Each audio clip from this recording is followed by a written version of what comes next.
सभी को नमस्कार। मैं डॉक्टर दीपाली निगम पुनः आप सभी के बीच उपस्थित हूँ एक नए वीडियो के साथ। आज हम एनईपी 2020 के अंतर्गत बीए थर्ड ईयर के 6 सेमेस्टर के first paper physical education for दिव्यांग के बारे में बात करेंगे। इससे पहले कि मैं वीडियो शुरू करूं, आप सभी को बताना चाहती हूं कि कुछ छात्र छात्राओं ने मुझसे आग्रह किया था कि मैं अपने स्लाइड्स को हिंदी में भी आपके सामने उपलब्ध कराऊं, तो आज आपके सामने कुछ स्लाइड्स हिंदी में उपलब्ध रहेंगी। आपको उनसे नोट्स बनाने में मदद मिलेगी। भारत ने पैरालंपिक खेलों में पहली बार अपनी प्रतिभागिता 1968 से की थी, यानी कि उसने अपना सफर जो पैरालंपिक खेलों में शुरू किया था 1968 से किया था, और आज भारत पैरालंपिक खेलों में 24वें स्थान पर है। विकलांग कहो या दिव्यांगता, हम हौसलों को यूं ही परवाज देंगे। आज भी रोशन करेंगे हम अपने देश का नाम, और कल भी हम ऐसा योगदान करते रहेंगे। ऐसा ही कुछ अंदाज था हमारे पैरालंपिक प्लेयर्स का, जिन्होंने टोक्यो 2020 ओलंपिक्स में बहुत ही बढ़ चढ़कर भाग लिया और हमारे देश का नाम रोशन किया, जिसमें भारत ने 19 पदक प्राप्त किए थे। और बहुत सारे ऐसे प्लेयर्स थे जिन्होंने प्रतिभागिता तो की लेकिन उनका स्थान नहीं मिला।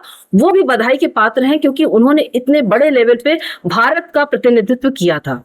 विकलांगता एक कोई कमी नहीं है, लेकिन फिर भी हाँ, हम सबसे थोड़ा सा अलग हैं। एक मानव जो कि अपने पास विशिष्ट विकृतियों के साथ भी कई विशेषताओं को सम्मिलित किए हुए है। ऐसे में कुछ ऐसे नाम जिन्होंने देश का नाम रोशन किया है टोक्यो पैरालंपिक 2020 में, जिसमें कि हरविंदर सिंह, सुहास ललिखे और विनोद कुमार, भाविनाबेन पटेल इत्यादि नाम सम्मिलित हैं।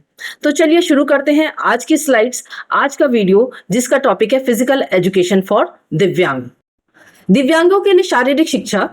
दिव्यांग व्यक्तियों के लिए शारीरिक शिक्षा एक महत्वपूर्ण पहलू है, जो समावेशी शिक्षा, जिसमें सभी बच्चे एक ही कक्षा में एक ही स्कूल में पढ़ते हैं, उसको बढ़ावा देती है। यह सुनिश्चित करती है कि विकलांगता वाले छात्रों को उनकी क्षमताओं के अनुसार तैयार की गई शारीरिक गतिविधियों में भाग लेने का समान अवसर प्राप्त हो। यह दृष्टिकोण न केवल शारीरिक विकास बल्कि सामाजिक एकीकरण, आत्मसम्मान और समग्र कल्याण को भी बढ़ावा देता है। नेक्स्ट स्लाइड में हम बात करेंगे मीनिंग और डेफिनेशन के बारे में। यानी कि अगर हम दिव्यांगों के लिए शारीरिक शिक्षा के तात्पर्य को समझें, तो विकलांग व्यक्तियों की विशिष्ट आवश्यकताओं को पूरा करने के लिए डिजाइन की गई शारीरिक गतिविधियों के लिए अनुकूलित कार्यक्रम से है। इसका संबंध उन कार्यक्रमों से है जिसमें दिव्यांग छात्रों की विशिष्ट शारीरिक संज्ञानात्मक क्षमताओं, यानी कि उनकी चीजों को समझने, सीखने और समझने से जुड़ी मानसिक प्रक्रियाओं से उनके संज्ञानात्मक क्षमताओं को समायोजित करने के लिए सामान्य शारीरिक शिक्षा कार्यक्रम से अनुकूलित किया गया है। इसका लक्ष्य एक ऐसा वातावरण प्रदान करना है जहां विकलांग छात्र अपनी साथियों के साथ शारीरिक गतिविधियों में भाग लें और समावेशन, यानी कि सभी के साथ समान व्यवहार के साथ अपनी समझ को बढ़ावा दे सके। नेक्स्ट स्लाइड में हम बात करेंगे एम्स एंड ऑब्जेक्टिव्स के बारे में, कि शारीरिक विकास, जिसके अंतर्गत शारीरिक विकास दिव्यांग छात्रों के लिए डिजाइन की गई विशेष गतिविधियों के माध्यम से उनमें मोटर कौशल, यानी कि गामा कौशल, फिटनेस और समन्वय में सुधार करना है। दूसरा, इसका प्रमुख उद्देश्य मानसिक स्वास्थ्य के संदर्भ में है, जिसके अंतर्गत शारीरिक गतिविधियों में भागीदारी के माध्यम से आत्मसम्मान और आत्मविश्वास को बढ़ावा देना है। साथ ही तनाव और चिंता को भी कम करना है। सामाजिक एकीकरण, दिव्यांग और गैर दिव्यांग छात्रों के बीच समझ और सहानुभूति विकसित करने के लिए एक साझा शारीरिक शिक्षा अनुभव प्रदान करना है, जहां वो एक साथ मिलजुल कर काम कर सके और एक्सपीरियंस भी गेन कर सके। एक नेक्स्ट इसका एम है कि जीवन कौशल विकास के संदर्भ में, जिसमें टीम वर्क, संचार और समस्या समाधान जैसे महत्वपूर्ण जीवन कौशलों को सम्मिलित किया गया है और उनको सीखने की क्षमता को विकसित किया जाना है। स्वास्थ्य और फिटनेस जागरूकता, नियमित शारीरिक गतिविधि और उचित पोषण के महत्व के बारे में भी शिक्षित करना इसका प्रमुख उद्देश्य है। नेक्स्ट है need and importance of physical education for दिव्यांग, कि शारीरिक शिक्षा के क्षेत्र में क्या ऐसी आवश्यकता और महत्व है जिससे कि विकलांग छात्र छात्राओं के स्वास्थ्य या उनके मानसिक स्वास्थ्य में सुधार हो सके। तो सबसे पहले शारीरिक स्वास्थ्य या शारीरिक फिटनेस मांसपेशियों की ताकत और लचीलापन और समग्र शारीरिक स्वास्थ्य में सुधार करता है। इसकी आवश्यकता और भी महसूस हुई कि उनको मानसिक लाभ दिया जा सके। नियमित रूप से शारीरिक गतिविधियों में भाग लेने से अवसाद, चिंता और तनाव के लक्षणों में कमी आती है। सामाजिक एकीकरण, शारीरिक शिक्षा कक्षाएं दिव्यांग व्यक्तियों के लिए सामाजिक कौशल को विकसित करने और मित्रता को बढ़ावा देने के अवसर प्रदान करती है, जिससे कि उनमें एक नया सुधार देखने को मिलता है। इसलिए शारीरिक शिक्षा की आवश्यकता दिव्यांगों के लिए भी होती है। नेक्स्ट स्लाइड में हम इसके ऐतिहासिक पहलू की बात करेंगे। ऐतिहासिक पहलू के अंतर्गत दिव्यांगों के लिए शारीरिक शिक्षा का दृष्टिकोण समय के साथ काफी विकसित होता चला गया है, जो विकलांगता वाले व्यक्तियों की समझ और समावेश में सामाजिक परिवर्तनों को दर्शाता है। प्रारंभिक वर्ष में पहले दिव्यांग व्यक्तियों को मुख्य धारा की शारीरिक शिक्षा में अक्सर बाहर रखा जाता था, पूर्णतया बाहर रखा जाता था, और 20वीं सदी के मध्य आते आते दिव्यांग व्यक्तियों के अधिकारों और क्षमता के प्रति जागरूकता बढ़ी और शिक्षा में उनके समावेश के लिए एक वकालत भी की गई, और उनको वर्तमान युग में दिव्यांग छात्रों को उनके गैर दिव्यांग साथियों के साथ, यानी कि जो सामान्य रूप से मानव हैं, उनके साथ समावेशी शारीरिक शिक्षा कार्यक्रमों में शामिल होने की मंजूरी दी गई और ये पहल शुरू की गई। नेक्स्ट स्लाइड में हम बात करेंगे फिजिकल डिसेबिलिटीज की और उनके कारणों की। शारीरिक विकलांगता के कारण विविध होते हैं और इनमें जन्मजात कारक, दुर्घटनाएं, रोग और पर्यावरणीय कारण शामिल होते हैं। जन्मजात कारणों में कुछ व्यक्ति जन्म से ही विकलांगता के साथ पैदा होते हैं, जैसे कि स्पाइना बिफिडा और मस्कुलर डिस्ट्रॉफी है। एक्सीडेंट्स की बात करें, यातायात से संबंधित दुर्घटनाएं, अचानक से गिर जाने से जो कभी कभी शारीरिक विकलांगता का कारण बन सकता है। पक्षाघात, गठिया जैसे रोग व्यक्तियों को विकलांग बना सकते हैं। पोलियो जैसे रोग जो हैं वो व्यक्तियों को विकलांग बना सकते हैं। और कुछ पर्यावरणीय कारण जैसे असुरक्षित कामकाजी परिस्थितियां या खेल के दौरान चोटें भी विकलांगता का कारण बन सकती हैं। नेक्स्ट स्लाइड में बात करेंगे फिजिकल डिसेबिलिटीज और फंक्शनल लिमिटेशन की, जिसमें मोबिलिटी रिस्ट्रिक्शंस है और सेंसरी लिमिटेशन है, कोऑर्डिनेशन इशू है, मसल वीकनेस है, यानी कि गतिशीलता में सीमाएं, संवेदी सीमाएं और समन्वय में कमी, मांसपेशियों की कमजोरी, ये मुख्य रूप से है। शारीरिक विकलांगताओं से प्रभावित व्यक्तियों की कार्यात्मक सीमाएं और उनके विशिष्ट स्थिति के आधार पर भिन्न भिन्न होती हैं, लेकिन आमतौर पर इसमें शामिल होती हैं यही सारी लिमिटेशंस। गतिशीलता में सीमाओं की अगर हम लोग बात करें, कुछ व्यक्तियों में चलने, दौड़ने और सीढ़ियां चढ़ने में कठिनाई होती है। संवेदी यानी कि सेंसरी लिमिटेशन की बात करें, जिसमें सुनने और देखने की सीमाएं हैं जो कि दैनिक कार्यों को भी प्रभावित करती हैं। और समन्वय में कमी, यानी कि जो हमारे मोटर मूवमेंट्स है, जो मोटर कोऑर्डिनेशन है, उसमें जैसे लिखने की कमी, लिखते समय या खाने या पकड़ने की चीजें जो है, वस्तुओं को पकड़ने की क्षमता है, उसमें कठिनाई होती है। मांसपेशियों की कमजोरी की बात करें तो उसमें पक्षाघात जैसी बीमारी है, या वो शारीरिक गतिविधियों में अवरोध पैदा करती है और शक्ति में यानी कि मस्कुलर स्ट्रेंथ में जो कमी आती है, उस कारण से ये फंक्शनल लिमिटेशंस होती है। फिजिकल डिसेबिलिटी कैरेक्टरिस्टिक्स के बारे में बात करेंगे, यानी कि शारीरिक विकलांगताएं की विशेषताएं क्या क्या हैं। ये शारीरिक विकलांगता वाले व्यक्तियों में कुछ सामान्य विशेषताएं भी हो सकती हैं, लेकिन हर व्यक्ति और उनकी स्थिति बिल्कुल अलग अलग होती है, बिल्कुल अनूठी होती है। यानी कि डाइवर्सिटी इन डिसेबिलिटी, विविध प्रकार की विकलांगताएं होती हैं, जैसे मोटर विकलांगता, दृष्टि और श्रवण में यानी कि सुनने की सीमाएं जो होती हैं वो होती, और मांसपेशियों की दुर्बलता, जैसा कि मैंने पीछे अभी स्लाइड में बताया।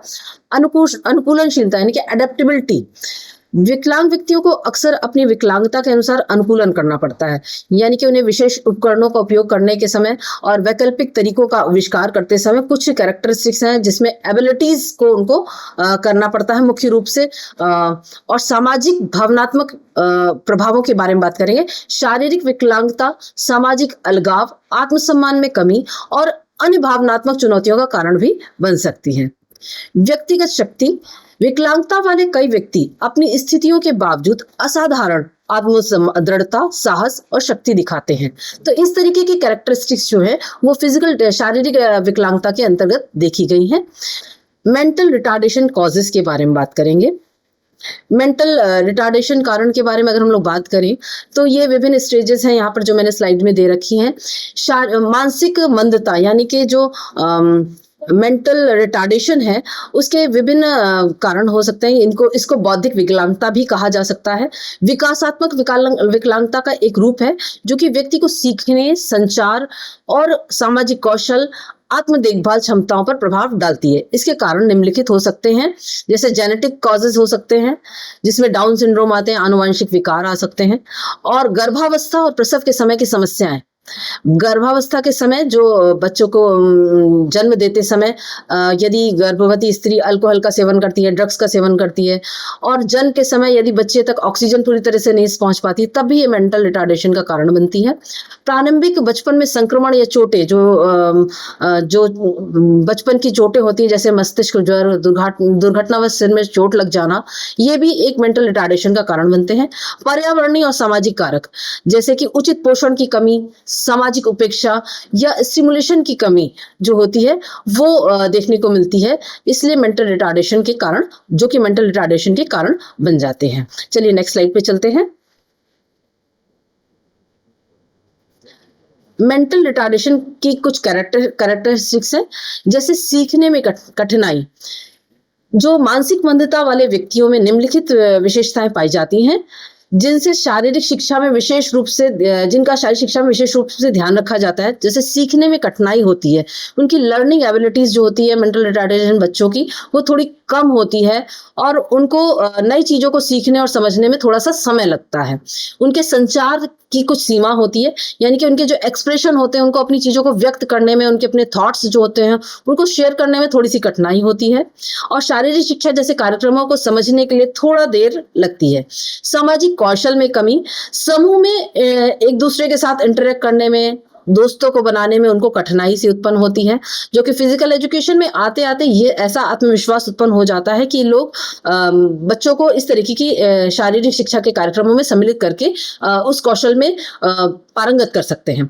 आत्म देखभाल कौशल में कमी, अगर हम लोग दैनिक जीवन के कौशलों को देखें और व्यक्तिगत स्वच्छता की बात करें तो उसको आप देखेंगे इसमें कमी पाई जाती है मेंटल रिटार्डेशन बच्चों में। तो इस तरीके की विशेषताएं देखने को मिलती हैं और जब भी हम शारीरिक शिक्षा के कार्यक्रमों को तैयार करते हैं तो इस तरीके की कठिनाइयों का सामना करना पड़ता है।